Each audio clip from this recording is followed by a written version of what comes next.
भाजपा ने कांग्रेस को दिया जोर का झटका। पूर्व केंद्रीय मंत्री और कांग्रेस नेता आरपीएन सिंह हुए भाजपा में शामिल। धर्मेंद्र प्रधान ने आरपीएन सिंह को बीजेपी की सदस्यता दिलाई।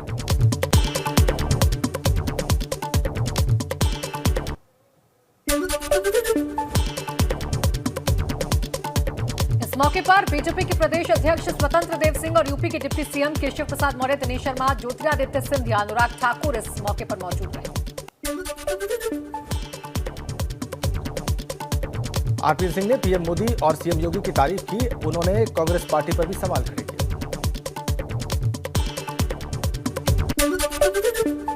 बहुत सालों से उत्तर प्रदेश में राजनीति कर रहा हूं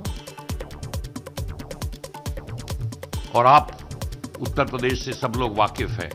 कानून व्यवस्था को जिस तरह ठीक करने का काम इन 5 सालों में इस सरकार ने किया है कि अगर कानून व्यवस्था ही उत्तर प्रदेश में नहीं रह जाएगी तो उत्तर प्रदेश और देश कहां जाए।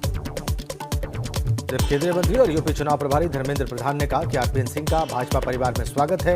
मैं तो पहले से कहता था कि आरपीएन सिंह आदमी अच्छे हैं लेकिन गलत पार्टी में। भारतीय जनता पार्टी तहे दिल से उत्तर प्रदेश से कई भूमिका को निभाते हुए कई बार विधायक, लोकसभा की प्रतिनिधित्व, भारत सरकार में मंत्री की भूमिका में जिम्मेवारी निभाना तथा कांग्रेस पार्टी की विभिन्न संगठनात्मक कामों में बड़े जिम्मेवारी के साथ काम करने वाले आदरणीय आरपीएन सिंह जी को मैं भारतीय जनता पार्टी की परिवार में स्वागत करता हूं। उनके साथ आज 2 सहयोगी भी पार्टी में शामिल हुए, उनको भी मैं स्वागत करता हूं। कांग्रेस मुख्यालय से आरपीएन सिंह की नेम प्लेट को हटाया गया। प्रभारी महासचिव का नेम प्लेट हटाया गया। झारखंड में केंद्रीय प्रभारी महासचिव थे आरपीएन सिंह। पटरौना से आरपीएन सिंह के चुनाव लड़ने पर स्वामी प्रसाद मौर्य ने कहा कि मेरा एक छोटा सा कार्यकर्ता भी आरपीएन को हराने की क्षमता रखता है। आरपीएन सिंह से कोई फर्क नहीं पड़ेगा। कांग्रेस छोड़कर आरपीएन सिंह आज बीजेपी ज्वाइन कर रहे हैं। हमारे साथ स्वामी प्रसाद मौर्य जी हैं। मौर्य जी, जिस तरीके से पटरौना से आप लड़ते रहे हैं, 2 बार विधायक वहां से रहे हैं, अब आरपीएन सिंह भी वहीं से आते हैं, वो भी पिछड़े समाज के नेता हैं, वो भी विधायक वहां रहे, उनके आने से कोई फर्क पड़ेगा? वहाँ भारतीय जनता पार्टी के बहुत से दावेदार थे, उस सारे दावेदार मिलकर के आरपीएन जी को निपटा देंगे, इसलिए हमारी आवश्यकता ही नहीं पड़ेगी। आरपीएन जी के आने से जिन लोगों का टिकट कटेगा वही सब मिलकर के आरपीएन जी को निपटाएंगे। आप तो वहीं से चुनाव लड़ेंगे, पटरौना से ही। हम कहाँ से लड़ेंगे, कहाँ से नहीं लड़ेंगे, ये राष्ट्रीय अध्यक्ष समाजवादी पार्टी की तय करेंगे। आरपीएन सिंह के पार्टी छोड़ने पर कांग्रेस नेता भी हैरान है। कांग्रेस के वरिष्ठ नेता विजेंद्र त्रिपाठी ने कहा है कि कोई तो वजह होगी जो कांग्रेस के बड़े नेता पार्टी छोड़कर जा रहे हैं। ये दुखद है, खासतौर से ऐसे लोगों का कांग्रेस छोड़ना जो उसी विचारधारा में जिए हैं, पले बढ़े हैं, और वो लोग कांग्रेस छोड़ करके जाते हैं तो निश्चित तौर पर ये प्रश्न जरूर उठता है कि वो कौन से कारण हैं, चाहे वो ललितेश त्रिपाठी रहे हों और अब आरपीएन सिंह जी, जिनकी कांग्रेस से एक पहचान है, कांग्रेस ने एक पहचान दी और इन लोगों की भी लंबी सेवा रही है कांग्रेस पार्टी में, तो कुछ न कुछ तो वजह जरूर रही है कि जिसकी वजह से जो है आज ये स्थिति आ रही है।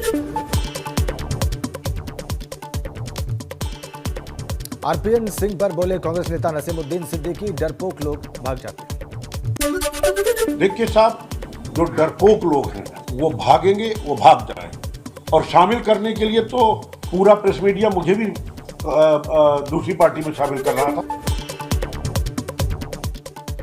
2 फरवरी को आगरा में जनसभा करेंगी बसपा सुप्रीमो मायावती। बसपा महासचिव सतीश चंद्र मिश्रा ने ट्वीट कर दी जानकारी। कोविड नियमों का पालन करते हुए होगी जनसभा। यूपी चुनाव को लेकर 26 जनवरी के बाद भाजपा के बड़े नेताओं का पश्चिमी यूपी में डेरा। 27 जनवरी को अमित शाह मथुरा और गौतम बुद्ध नगर में करेंगे प्रचार। राजनाथ सिंह बागपत और गाजियाबाद में करेंगे प्रचार।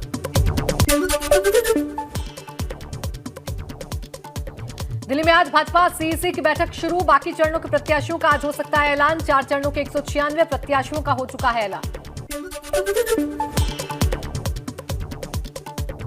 सीएम योगी ने ट्वीट कर अखिलेश पर कसा तंज, लिखा जिन्हें पाकिस्तान दुश्मन नहीं लगता, जिन्ना दोस्त लगता है, उनकी शिक्षा दीक्षा और दृष्टि पर क्या ही कहा जाए, इनके नस नस में दौड़ रहा है तमंचावाद।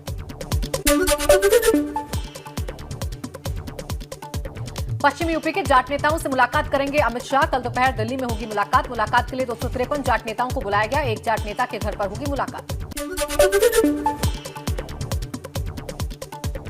बसपा सुप्रीमो मायावती का विपक्षी पार्टियों पर ट्विटर वार, कहा बसपा को छोड़कर सभी पार्टियां अपनी पार्टी के गुंडों और माफियाओं को दे रहा संरक्षण, यूपी को जंगल राज में ढकेला, गरीब जनता को परेशान करने के हैं दोषी। सीएम योगी का ट्वीट के जरिए विपक्ष पर तंज, लिखा करें ना धरें, तरकस पहने फिरें, पूरे विपक्ष का यही हाल, सत्ता में रहे तो कुछ नहीं किया, अब चुनाव के समय सब तरकस पहने दिख रहे हैं। लोक जनशक्ति पार्टी भी यूपी में लड़ेगी चुनाव, 49 सीटों पर एलजेपी ने अपने प्रत्याशी घोषित किए। कांग्रेस ने उत्तराखंड के लिए दूसरी लिस्ट की जारी, पूर्व सीएम हरीश रावत रामनगर से लड़ेंगे चुनाव। हरक रावत की बहू अनुकृति को भी लैंसडाउन से बनाया गया प्रत्याशी।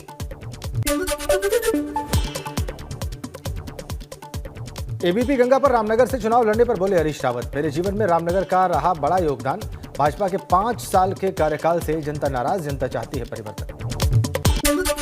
रावत आज जिस स्थिति में भी है, यहाँ तक पहुँचाने में रामनगर के ही गुरु मंत्र का काम उसने काम किया है।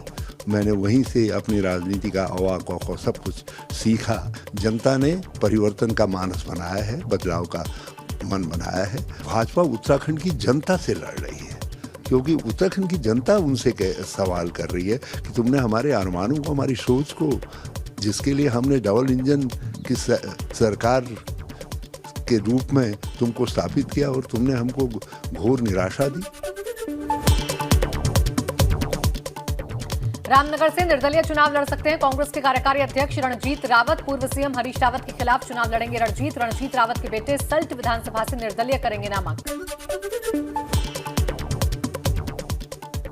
रणजीत रावत की नाराजगी पर हरीश रावत ने कहा, रणजीत रावत मेरे छोटे भाई, उन्होंने मुझे बहुत सहयोग किया, मुझे भरोसा है रणजीत हमेशा मेरे साथ खड़े रहेंगे। सीख छोटे भाई बड़े भाई से दूर थोड़ी जा सकते हैं। बड़े भाई का प्यार उनको स्वयं मना लेगा। मेरा उनके साथ कितना प्यार रहा है और ये सब सारा उत्तराखंड जानता है और बल्कि देश भी जानता है। तो वो प्यार, उस प्यार में यदि कुछ भी शक्ति है तो उनको मना लेगा और पार्टी ने उनके लिए संभावनाएं छोड़ी। विकासनगर के चक्राता में भारी बर्फबारी से जनजीवन अस्त व्यस्त। चक्राता त्यूणी मोटरमार्ग लोखंडी के पास हुआ बंद, दर्जनों गांव का तहसील मुख्यालय से टूटा संपर्क, जेसीबी से बर्फबारी हटाने का काम जारी।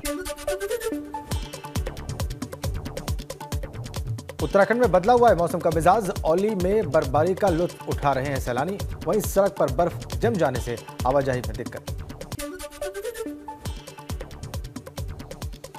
दिल्ली में भारी ठंड होने के कारण लोग रैन बसेरों में ले रहे शरण। एम्स के पास बने रैन बसेरे में 20 लोगों ने ली शरण। दिल्ली के बाहर के लोग हैं ज्यादातर। उत्तराखंड में बर्फबारी ने बढ़ाई मुसीबत, बर्फबारी की वजह से प्रदेश भर में 53 मार्ग बंद, गंगोत्री, यमुनोत्री, बद्रीनाथ, केदारनाथ हाईवे समेत कई मुख्य मार्ग बंद। प्रदेश में पिछले 3 दिनों से जारी है बारिश और बर्फबारी।